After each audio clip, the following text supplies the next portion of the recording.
आज हम लोग एक बहुत ही अहम विषय पे बात करने जा रहे हैं। वो है एमएसएमई क्षेत्र के बारे में। एमएसएमई क्षेत्र जो भारत के अर्थनीति और आर्थिक विकास का सबसे बड़ा और सबसे सुयोग पहिया है, उसको और अग्रसर और प्रगतिशील बनाने के लिए बहुत सारे कदम उठाने की आवश्यकता है। हमें ये कहते हुए बहुत गर्व है कि हमारी भारत सरकार ने इस क्षेत्र में बहुत सारे कदम उठाए हैं और एमएसएमई को आगे बढ़ाने के लिए, प्रोत्साहित करने के लिए बहुत सारी अच्छी अच्छी नीतियां भी बनाई है। लेकिन इस क्षेत्र में मध्यम वर्ग के कारोबारियों को और सशक्त बनाने के लिए और कुछ बदलाव लाने की ज़रूरत है। साथियों, एमएसएमई एक ऐसा क्षेत्र है जो भारतवर्ष में 60% लोगों को नौकरियां प्रदान करता है एवं नौकरियां उत्पन्न करता है। यह क्षेत्र भारत की 5 ट्रिलियन इकोनॉमी का जो स्वप्न है, उसको पूरा करने में बहुत ही अहम योगदान प्रदान करने वाला क्षेत्र है। हाल ही में हमारे सर्वोच्चतम न्यायालय सुप्रीम कोर्ट ऑफ इंडिया ने भी इस क्षेत्र के लिए एक बहुत ही अच्छा जजमेंट दिया है। और वो जजमेंट ऐसा है कि यदि कोई भी मझला और मध्यम वर्ग का उद्योग परेशानी से गुजर रहा है, वह किसी भी प्रकार की बीमारी या तकलीफ से गुजर रहा है, तो कोई भी बैंक या फाइनेंशियल इंस्टीट्यूट उसके ऊपर एग्रेसिव या दबावपूर्वक कार्रवाई करने के पहले उसे पुनर्जीवन का मौका दे, उसे वापस अपने 2 पैरों पे खड़े होने के लिए जो रिजर्व बैंक ऑफ इंडिया का एमएसएमई रीस्ट्रक्चरिंग सर्कुलर है, उसके तहत रीस्ट्रक्चर करके उसके लोन को रीफेस करके किस प्रकार से वो बैंक्स और फाइनेंशियल इंस्टीट्यूशंस को वापस दे, उसको ध्यान में रखने के बाद ही उसके ऊपर कोई भी तनावपूर्वक या दबावपूर्वक कार्रवाई करी जा सकती है। साथियों, इस देश में एमएसएमई को और सशक्त बनाने के लिए हमें कुछ और प्रावधान लाने की आवश्यकता है, जैसे कि single window mechanism for clearances of MSMEs in terms of policies और one man one line approach for MSMEs to prosper. इस देश में startup India, digital India, stand up India सब कुछ हमने देखा है और उसका फ़ायदा भी हुआ है। पर अब वो वक्त आ गया है जब एमएसएमईज को जिस प्रकार का ट्रीटमेंट कॉरपोरेट जगत में दिया जाता है, उसको भी हम ऊपर उठाएं। एमएसएमईज भारत की आन शान और जान है, क्योंकि हर बड़ा उद्योग बड़ा इसीलिए है क्योंकि उसके साथ कुछ एमएसएमईज जुड़े हुए हैं और वो एमएसएमईज उसके ऊपर उसे सही टाइम पे प्रोडक्ट माल सप्लाई करते हैं, सर्विसेज सप्लाई करते हैं और एड्स टू ट्रेड अवेलेबल करवाते हैं। साथियों, भारत के इस 5 ट्रिलियन इकोनॉमी को आगे बढ़ाने के लिए और जल्दी प्राप्त करने के लिए हमें यह भी नहीं भूलना होगा कि इस देश का जो लीगल लैंडस्केप है, जिसको हम न्यायिक ढांचा कहते हैं, उसका भी बहुत बड़ा योगदान है। गत वर्षों में हमने सबने महसूस किया है कि किस प्रकार से हमारे न्यायालयों ने एक प्रोएक्टिव और इक्विटी बेस्ड लॉ को बैलेंस करते हुए अप्रोच रख करके फैसले दिए हैं, जिससे कि एमएसएमईज और बड़े उद्योगों को कितना फ़ायदा हुआ है।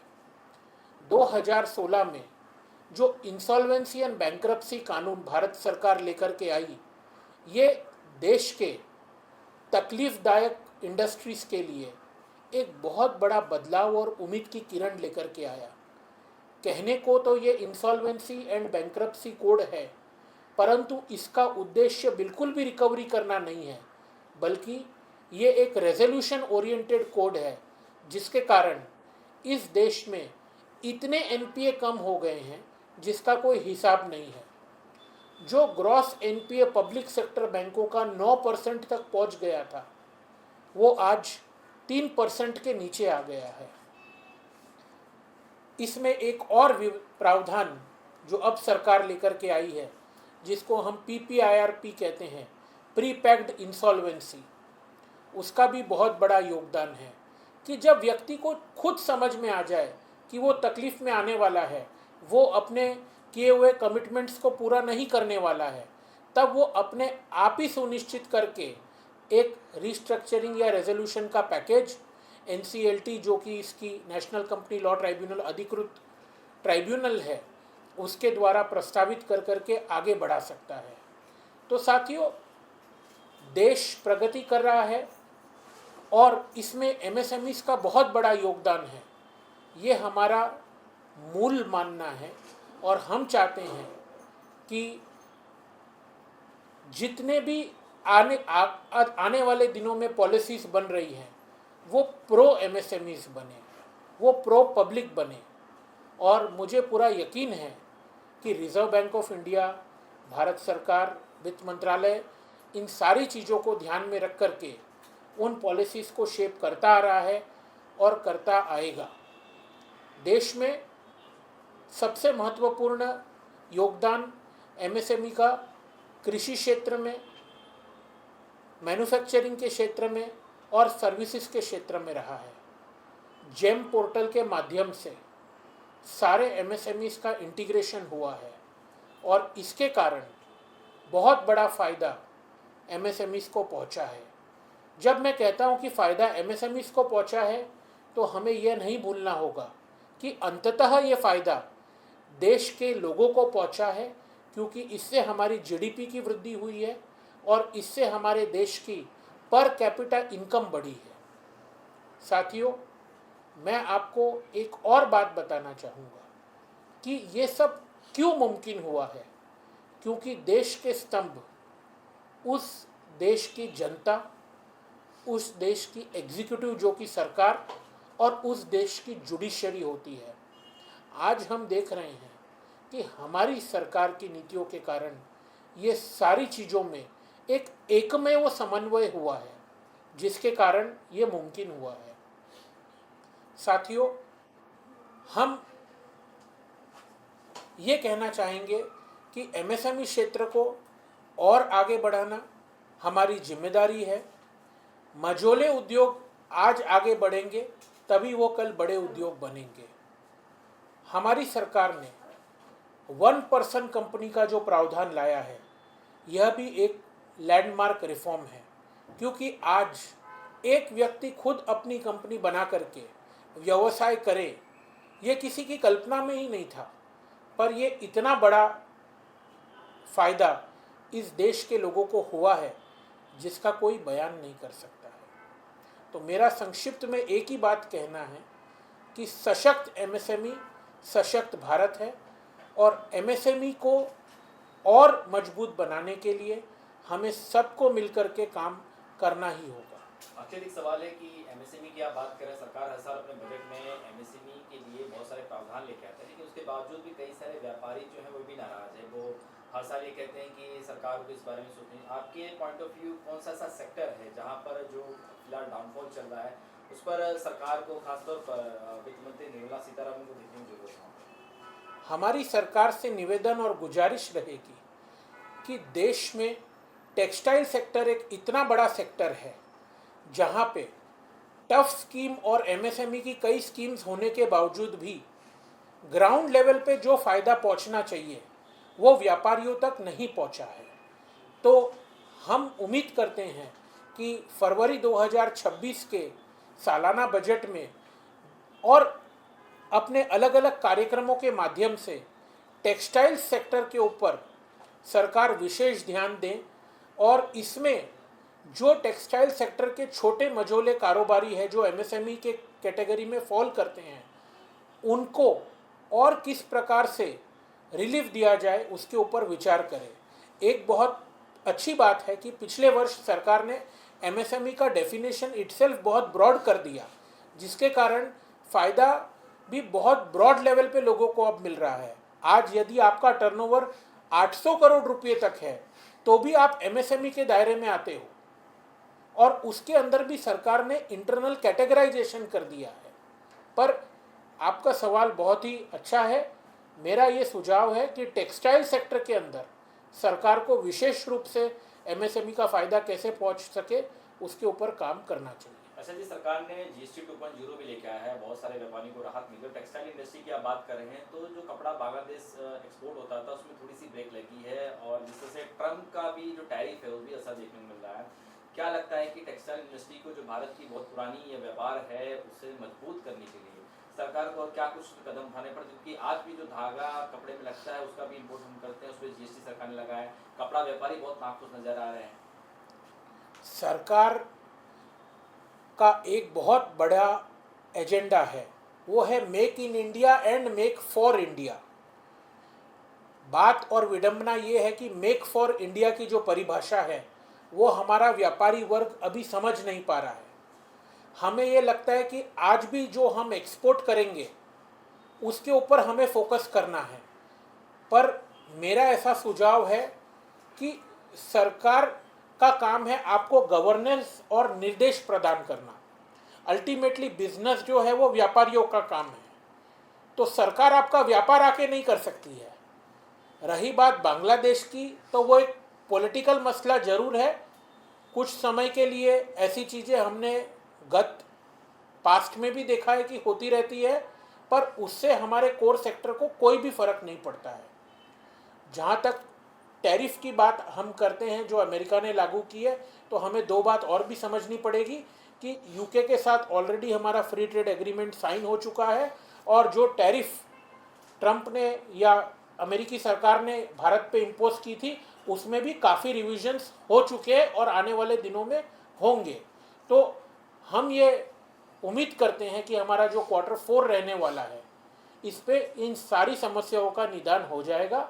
जहाँ तक एमएसएमई कारोबारियों की बात है, मेरा उन सभी से एक निवेदन रहेगा कि सरकार का काम तो अपनी जगह है, पर हमें भी मेक फॉर इंडिया के कॉन्सेप्ट को आगे लेकर जाना होगा, जिससे कि इनकी जितनी भी समस्या है जो एक्सपोर्ट ओरिएंटेड है वो ख़त्म हो जाएगी।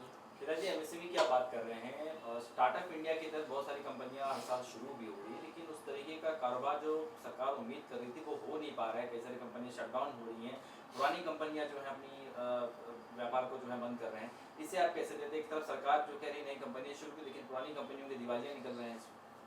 स्टार्टअप इंडिया के तहत जो कंपनियां शुरू हुई है वो कंपनियां सरकार ने नहीं शुरू की है, वो व्यक्तियों ने शुरू की है, और व्यक्तियों का विजन और गोल क्या है उसके ऊपर उस कंपनी का भविष्य निर्भर है। तो सबसे पहली बात तो ये बहुत सराहनीय है कि स्टार्टअप इंडिया नाम का एक फोरम और प्लेटफॉर्म सरकार ने तैयार किया, जिसके कारण व्यक्ति ये सोच सका कि मैं भी व्यापारी बन सकता हूँ, ना कि किसी कंपनी का पिट्ठू बन करके रह सकता हूँ। अब ये आपके विजन पे डिपेंड करता है कि आप उसको किस प्रकार से चलाएं। तो मेरा ये सभी स्टार्टअप इंडिया के यंग कारोबारियों से विनम्र निवेदन रहेगा कि हमें हमारी सोच बहुत ही लंबी रखनी है। हमें कभी भी शॉर्ट टर्म प्रॉफिट के पीछे लॉन्ग टर्म गोल को नहीं मिस करना है, और हमें ये सोचना है कि money is always a by product. हम जितना लॉन्ग टर्म व्यापार को आगे बढ़ाने का सोचेंगे, पैसा अपने आप आएगा, उत्पत्ति से ही होगी। आपने कैश फ्लो की बात की, लेकिन टेक्सटाइल इंडस्ट्री में कैश फ्लो जो है वो अभी भी पुराने व्यवस्था पे ही चल रहा है। उसको आपको लगता है सुधारने की जरूरत है? कई सारे व्यापारी जो है, बहुत सारी मिलें जो हैं वो यही कह रहे हैं कि कैश फ्लो अगर सिस्टम सुधरता है तो हमारा व्यापार बढ़ पाएगा। बिल्कुल कैश फ्लो सिस्टम में सुधार लाने की जरूरत, और कैश फ्लो सिस्टम के बेसिस पे बैंकों को लेंडिंग करने की जरूरत। ये एक बहुत अहम कदम है जो रिजर्व बैंक ऑफ इंडिया को बैंकों को निर्देशित करना चाहिए कि जब हम आज कोई कंपनी का एसेट बेस देखते हैं कि उसके पास में क्या संपत्ति है, उसका क्या ट्रैक रिकॉर्ड है, पर साथ ही अब ये देखना बहुत ज़रूरी है कि उसका क्या एक्चुअल कैश फ्लो है, और उस कैश फ्लो के बेसिस पे किस प्रकार से उसे फाइनेंस की अवेलेबिलिटी कराई जाए। किस प्रकार से उस फाइनेंस की अवेलेबिलिटी स्ट्रक्चर्ड रूप में लगाई जाए व्यापार के अंदर में, वो देखने की ज़्यादा ज़रूरत है। लास्ट 5 ईयर में आप कैसे देखते हैं व्यापार को? क्योंकि आफ्टर कोविड बहुत सारी कंपनियां शटडाउन हुई थी और प्रीवियस जो गवर्नमेंट थी, बहुत सारे व्यापारी कहते हैं कि 14 से पहले व्यापार करना बहुत अच्छा होता था, हमें मुनाफा होता था, लेकिन इसमें जीएसटी की मार है और बहुत सारे ऐसे चीज़ें हैं जिससे व्यापार करना बहुत मुश्किल हो गया। मेरा ऐसा मानना है कि कोरोना काल के बाद में व्यापार करने का तरीका और व्यक्ति की सोच और जीने का तरीका दोनों बदल गया है।